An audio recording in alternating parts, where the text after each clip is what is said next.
Hello everyone, welcome back to another episode of From Dust to Verdict. I'm your host, James Nevin, a partner at the law firm of Brayton Purcell LLP. This podcast is dedicated to the epidemic of accelerated silicosis in artificial stone countertop fabrication workers. In each episode, we explore important topics and issues about this occupational health epidemic, as well as the associated lawsuits. Today in episode 8, When Good People Are Tricked by Bad Companies, we will be discussing California Senate Bill 20 from Senator Menjivar, Occupational Safety, High Exposure Trigger Tasks on Artificial Stone, which was signed into law October 2025. According to industry estimates, over 95% of artificial engineered stone slabs, which are large rectangular unfinished products, are dumped here by foreign manufacturers from China, India, Vietnam, Thailand, South Korea, Iran, Turkey, the Czech Republic, Brazil, Spain, Italy, Belgium, Germany, Portugal, Austria, Canada, and Israel. These foreign artificial unfinished slabs are shipped to U.S. states such as California, where they must then be fabricated, cut, polished, beveled, etc. in local countertop fabrication shops before they can be actually installed in kitchens and bathrooms. Throughout the many decades when only natural stone slabs were used to fabricate countertops, not a single case of a countertop fabrication worker developing silicosis was ever published in the global peer-reviewed medical literature. Let's repeat that. Throughout the many decades when only natural stone slabs were used to fabricate countertops, not a single case of a countertop fabrication worker developing silicosis was ever published in the global peer-reviewed medical literature. All this changed when foreign companies began to make and sell artificial stone slabs. A trend has emerged. As this foreign artificial stone slab product has become popular in any given geographic market, it displaces natural stone, and the silicosis rates in fabrication workers rapidly increases from a baseline of 0 to epidemic levels. In California, the Department of Public Health, or CDPH, maintains the Engineered Stone Silicosis Dashboard, which tracks the artificial stone fabrication worker silicosis epidemic in California. The epidemic in California began in 2019 with only 13 patients. The prevalence has exponentially risen each year, and as of today, the number of confirmed patients is now 431. Again, remember that for several decades, when only natural stone was fabricated in these same countertop fabrication shops, that number was 0. Now it's 431 and rapidly growing. California is clearly the U.S. epicenter of this global pandemic, and the epicenter within California is District 20, including Burbank and San Fernando Valley, represented by Senator Carolyn Menjivar. A child of Salvadorian immigrants, she's first gen, and she honorably served as a U.S. Marine before becoming a politician.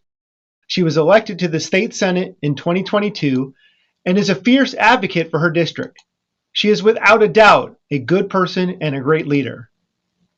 Alarmed by the growing epidemic, Senator Menjivar introduced California Senate Bill 20, Occupational Safety, High Exposure Trigger Tasks on Artificial Stone.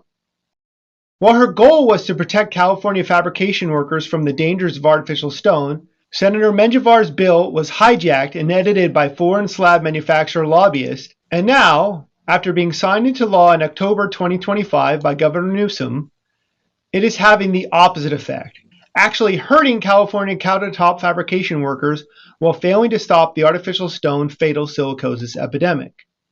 While those lobbyists who edited SB 20 pretend to be advocates for countertop fabrication workers, according to their own websites, most of their members and most of their funding comes from the foreign slab manufacturers, not countertop fabrication workers.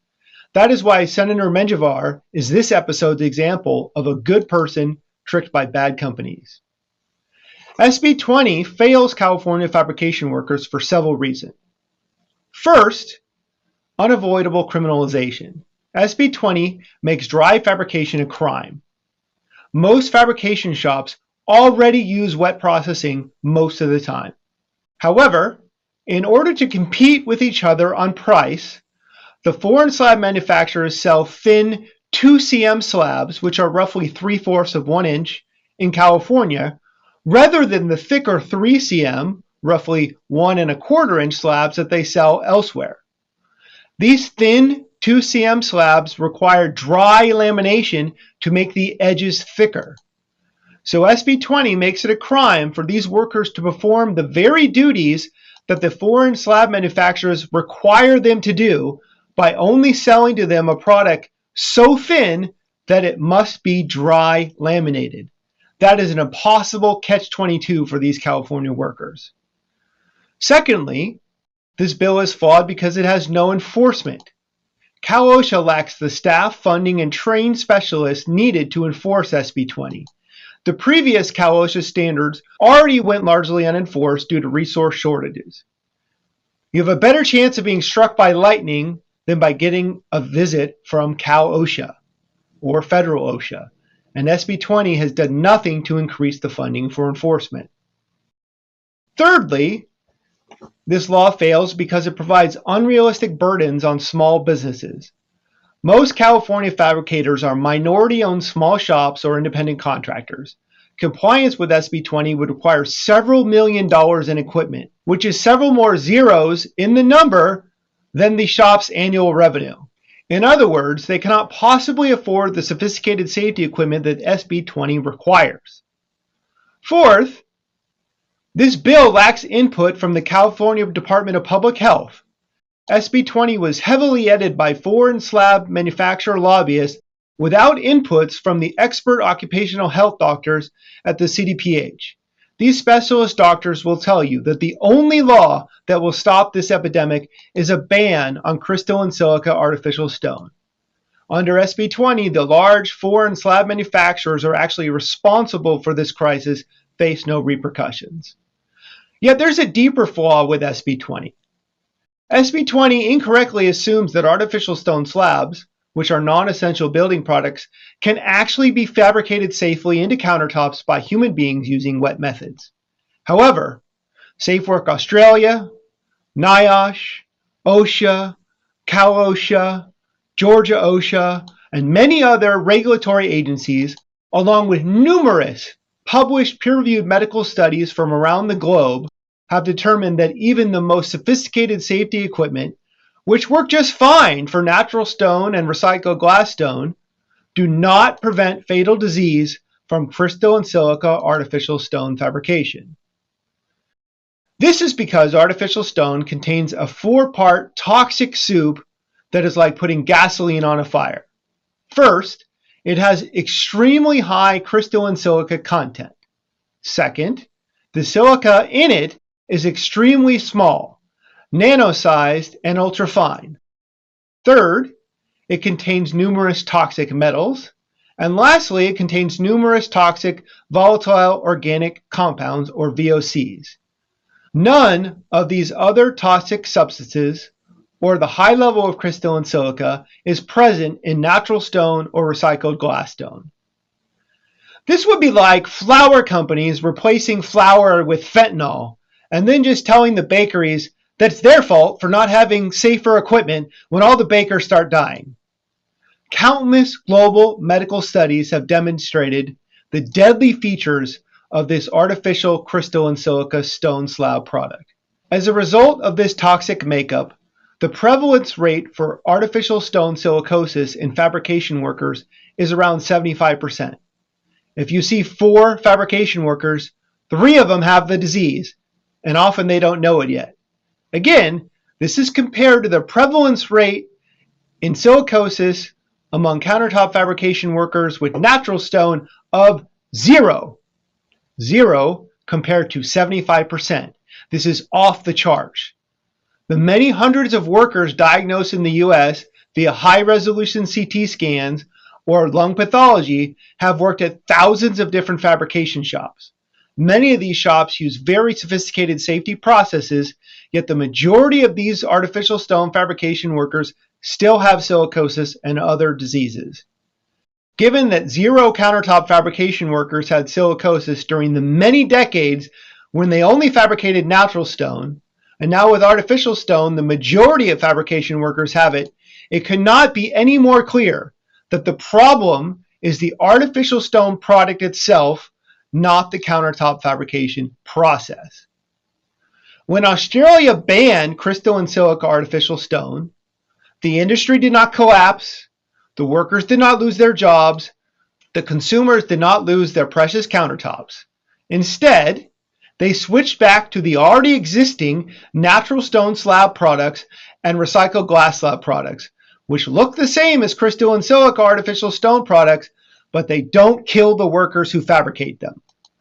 The Australian experience proves that, in the end, artificial stone countertops are a fashion product that can be easily replaced by safer products. The consequences of this law is that SB 20 will not reduce the epidemic of artificial stone fatal silicosis cases in young fabrication workers.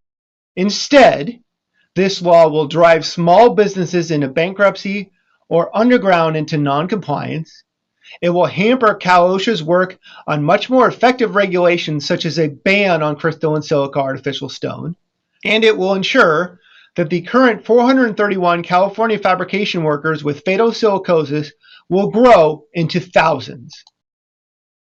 This law will also provide political support for certain federal congressional efforts, most notably H.R. 5437, who are attempting to shield foreign artificial stone slab manufacturers from liability in the U.S. Indeed, their lobbyists have proudly proclaimed SB 20 as their first step in their broader strategy to normalize these liability shields and ensure continued U.S. sales of a deadly product that experts and global health authorities have deemed unable to be fabricated safely by human beings.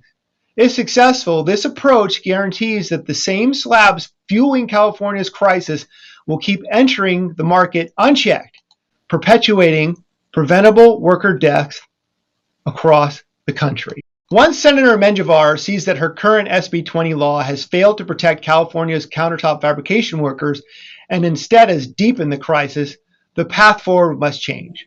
Rather than continue to work with the foreign slab manufacturer lobbyists, it is my hope that Senator Menjivar will engage directly with the experts who understand this epidemic best. The occupational health specialist doctors at the California Department of Public Health, UCLA, and UCSF, as well as the Cal/OSHA Standards Board. These are the perspectives that can help Senator Menjivar to draft a new law grounded in actual science and actual worker safety, not foreign slab manufacturer industry spin.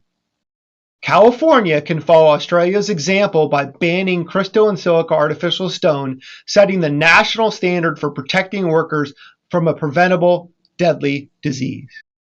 Thank you for tuning in to this episode of From Dust to Verdict. I'm your host, James Nevin, from the law firm of Brayton Purcell LLP. Please remember to share, like, and subscribe. And for anyone that speaks Spanish, I encourage you to check out the Spanish language version of this podcast hosted by my good friend, Charlie Velasco Ariza. Thank you.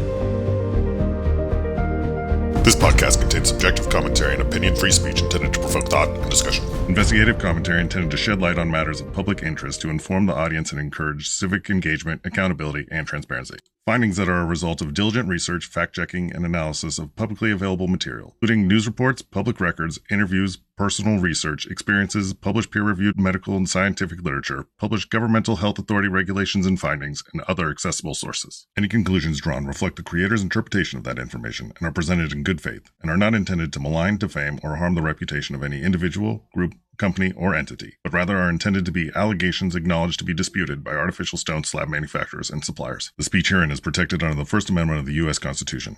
Litigation privilege, CA-CC 47B. Fair reporting privilege, CA-CC 47D1. Anti-SLAPP, CCP 425.16. And fair use doctrine, Section 107 of the Copyright Act of 1976. This podcast and all content herein are exclusive property of Brayton Purcell LLP and are protected under applicable copyright and trademark laws. Unauthorized use, reproduction, distribution, or exploitation of this content in whole or in part without express written permission is strictly prohibited. All rights reserved.